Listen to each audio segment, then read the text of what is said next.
வணக்கம் and welcome to Dhanalakshmi vlog. இன்றைக்கி விலாகில் பார்த்தீங்க அப்படின்னா, நான் காலையிலேருந்து என்னோடய ஹெல்த்துக்கு என்னென்ன பண்ணுறேன் அப்படிங்கிறத ஒரு வீடியோ எடுத்து போட்டிருக்கேன். அதுக்கு பார்த்திங்கன்னா காலையில் நான் 6 மணி போல் எந்திரிச்சேன். ஸ்கூலெல்லாம் லீவுனுங்காட்டிக்கு எந்திரிச்சோன்னா பார்த்திங்கன்னா அப்படியே ப்ரெஷ் பண்ணிவிட்டு வந்துட்டு பழைய பால் ஆடையெல்லாம் எடுத்து வச்சுட்டு அதை என்ன பண்ணலான்னு அப்புறம் சொல்கிறேன். இப்போ பார்த்திங்கன்னா காலையில் நான் ஏதாவது ஒரு ஜூஸ் எடுத்துக்குவேன். வெறும் வயிற்றில் கண்டிப்பாக டீ குடிக்காதீங்க. அட்லீஸ்ட்டு ஒரு சொம்பு தண்ணி குடிச்சிட்டாவது டீ குடிக்கலாம். நான் இன்றைக்கி பார்த்திங்கன்னா பூசணிக்காய் இருந்தது. பூசணிக்காவை இப்படியே ஸ்லைஸாகவும் சாப்பிட்லாம். ரொம்பவுமே நல்லாயிருக்கும். வெள்ளரிக்காய் மாதிரி சாப்பிட ரொம்பவுமே வயிற்றுக்கு நல்லது. நீர்ச்சத்து நிறைந்த காய். இப்போ நான் ஜூஸாக எடுத்துக்கலான்னு சொல்லிவிட்டு இதில் மிக்ஸி ஜாரில் போட்டுட்டு கொஞ்சம் கல்லுப்பு போட்டு தேவையான அளவு தண்ணீர், நம்ம எத்தனை பேர் குடிக்கிறோமோ அந்தளவுக்கு தண்ணி ஊற்றி நல்லா மையாக அரைச்சிக்கலாம். நைஸாக அரைச்சிட்டு பார்த்திங்கன்னா அதை வடிகட்டி எடுத்துக்கிட்டேன். வாங்க, ஸ்பெஷலான இடம் இருக்குது. நம்ம வீட்டில் நம்மளுக்குன்னு டீ குடிக்க எப்போவுமே ஒரு ஸ்பெஷலாக ஒரு இடம் இருக்கும். அந்த மாதிரி எனக்கு இந்த இடம் தாங்க. காலையில் ஜூஸ் குடிக்கிறதாகட்டும், சாயந்தரம் டீ குடிக்கிறதாகட்டும், எதாக இருந்தாலும் நான் இந்த இடத்துல உட்காந்துட்டேன் அப்படின்னா எனக்கு ரொம்பவுமே ஒரு மன அமைதியாக இருக்கும்.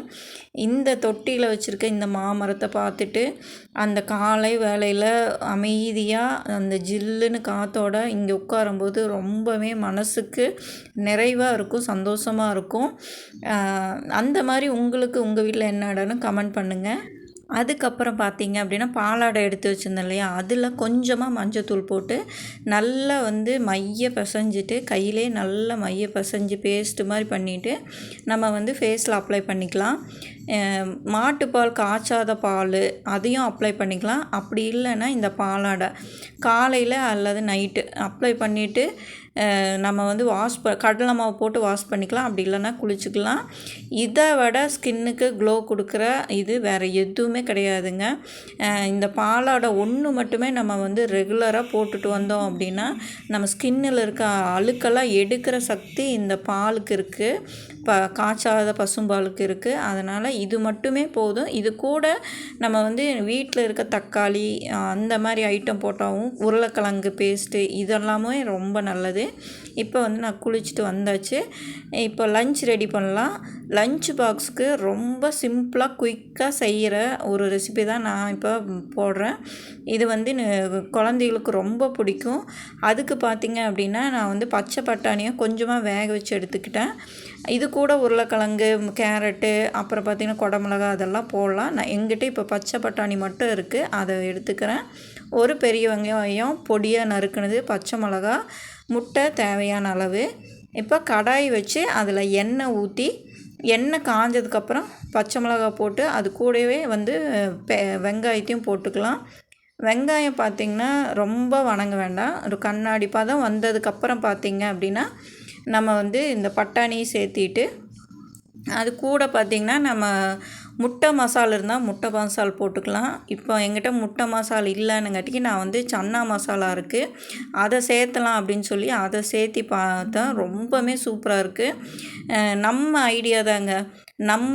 நம்ம மூளையில் அந்த ரெசிபியோட டேஸ்ட்டு, அந்த மனம் அதெல்லாம் கொண்டு வந்துட்டோம் அப்படின்னா நம்ம செய்ய அது நம்ம என்ன பக்கத்தில் பொருள் இருக்கோ அதை ஆட் பண்ணுறது நம்மளோட ஒரு சாமர்த்தியம்தான் அந்த டேஸ்ட்டை கொண்டு வர்றது.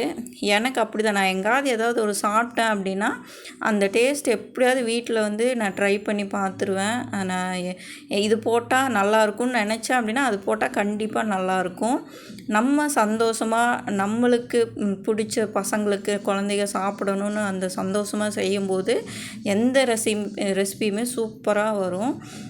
இப்போ பார்த்திங்க அப்படின்னா நான் முட்டையை ஊற்றிட்டு ரொம்ப வேக வைக்கல, அப்படியே ஒதுக்கி வச்சுட்டு பார்த்திங்கன்னா பட்டாணியை சேர்த்திக்கலாம். பட்டாணியை சேர்த்திட்டு இன்னும் கொஞ்சம் எனக்கு மசால் பத்தலை, அதனால் காரம் கம்மியாகவும் இருக்குது, மசாலும் பத்தலை. அதனால் நான் மறுபடியும் சன்னா மசாலா சேர்த்திக்கிறேன்.